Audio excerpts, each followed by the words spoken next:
Magandang gabi mga kakarwash, mga kabedot, mga kadiway. So tutorial po tayo, tutorial. Ito po ang fastest way ng ating calibration ng ating universal coin slot. Calibration or calibration, depende po kung anong klaseng coin slot, kung nagamit na o hindi pa. So yan po. So fastest way po ito, fastest way. So, pero medyo mahaba pong video dahil nga po, explain ko syempre po yung ibang bagay. Pero yung pagka-calibrate po ay napakabilis lang. Dati po, yan ay meron tayong 6 na klase na barya. Dati. Ngayon, may nadagdag po kasi 20. May nadagdag na bagong 10. Or bagong 5. So, dati kasi 6 ang ilalagay natin po dito sa poles. 6 po kasi yan. So, ngayon po, hindi po pwede. Kasi, meron na tayong 8 klase ng barya. So, meron tayong pisong bago, pisong luma. Tapos yung 3 klase ng 5 piso. Yung may gilay-gilay, yung bago, yung bilog, tapos yung dilaw. Then, sa 10 piso, 2 klase. Sa 20, 1 klase. So, marami pong napadagdag tayong barya. Dati ang ginagawa, kaya po nagtatagal, sa calibration po ay 6 po ang inilalagay natin. Pero ako po, ang gagawin lang po natin ay hindi natin isasama ang piso kasi yun po ang ginagamit ko ngayon. Hindi ko na sinasama ang piso. Pero pwede naman pong isama kung depende sa gagawin yung bendo. So, ito po, 3 klase lang. So, i-divide lang po natin siya sa 3 klase. 5 piso, 1 bilang na po yan. 10 piso, yung 2 yan. 1 bilang din po, tapos yung 20. So, 3 klase lang po. So, ang tatandaan nyo lang po dyan, huwag nyo nang intindihin yung ibang bagay. Yung pulse lang po na tinatawag, pulse. Huwag nyo nang intindihin yung mga, yung H1 or something, mga, basta makikita nyo po mamaya. So, pakita ko po sa inyo. So, ito pong dalawa, kailangan nyo i-press na sabay. Yan. Pag lumabas po ang A, press yung po nasa taas. Set. Yan, yung E. Pag nakita nyo po yung E, pindutin nyo po kahit alin man sa left or right. So yan, nakita nyo 6. Dati po kasi ay 6 ang ginagamit natin. So base po sa akin ay 3 lang ang kailangan ko. Kasi 3 pulse lang. 1 5 piso, 1 10 at saka 1 20. Yun lang po ang kailangan ko. So 1 bilang na lang po yan. Kaya ganun po. Then set. H1, wag nyo nang intindihin. 30, set na po agad yan. Wag nyo nang pansinin. P1, yan po ang kailangan nyo tandaan. P1 or pulse 1, dapat po yan ay, ang bilang ng 5 piso nyo ay 1 times 1. Kumbaga magmumultiply siya as 1. Para pag naghulog po ng 5 piso, set na po natin yan, ay magka-count lang po as 1 yon. So F1, wag nyo na rin intindihin kung ano man yung F1 na yan. Set na po agad. H2, set na rin po agad yan pagka lumabas ng 30. Yan, yung pulse number 2. So, dapat po yan, sa 10 piso na po tayo ngayon. Ibig sabihin, pangalawang coins na tayo. Yung 10 piso po, dapat po pag inihulog nyo, times 2 ang ilalabas niya. Kaya lalagay nyo po dyan ay times 2. Set. Then F2, set na po agad dyan pagka-press nyo. H3, set na po uli. Huwag nyo nang pinag-iintindihan. Yung pulse number 3, yung po yung 20. So, ilan ba sa 20? Halimbawa po kada 1 minuto. Dapat po ay, ang 20 ay, kada 5 piso ay 1 minuto, dapat po yan ay times 4. So, ilagay po natin. Yan ay 4 po. 4 na po siya. So, ginamit natin kanina ay P1 ay 1, P2 ay 2, and sa P3 ay 4. Set po natin. F3, set. Yan. Ibig sabihin po, tapos na. Pindutin nyo si set. A.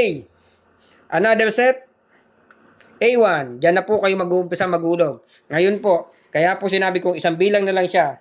Pag inihulog nyo po itong mga perang iyan, ay 1 na lamang po. So, lagyan na natin ng pansambot. Yan. Para hindi kalat yung pera. So, ihuhulog ko na lang po. Hindi nyo masyado makikita sa camera, pero at ihuhulog pa rin po yan.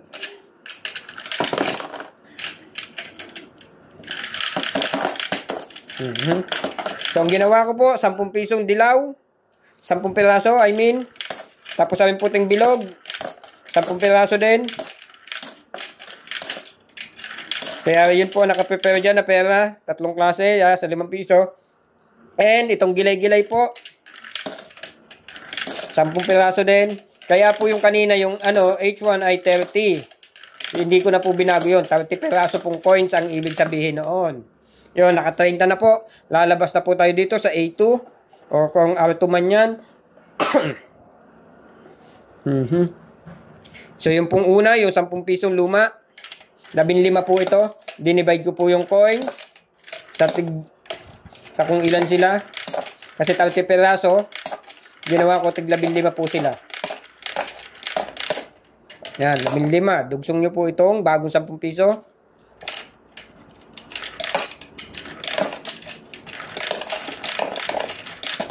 So, para hindi po masyado maraming binabago, set lang po yun ang set. Ang baguhin nyo lang ay yung pulse. Tapos na po. Nandito na tayo sa R3 or A3. Yung 20 na po yan. Ibig sabihin,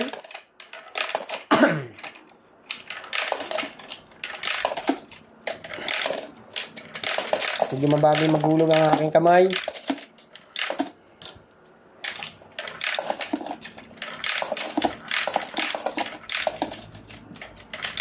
Sikip na yung pera.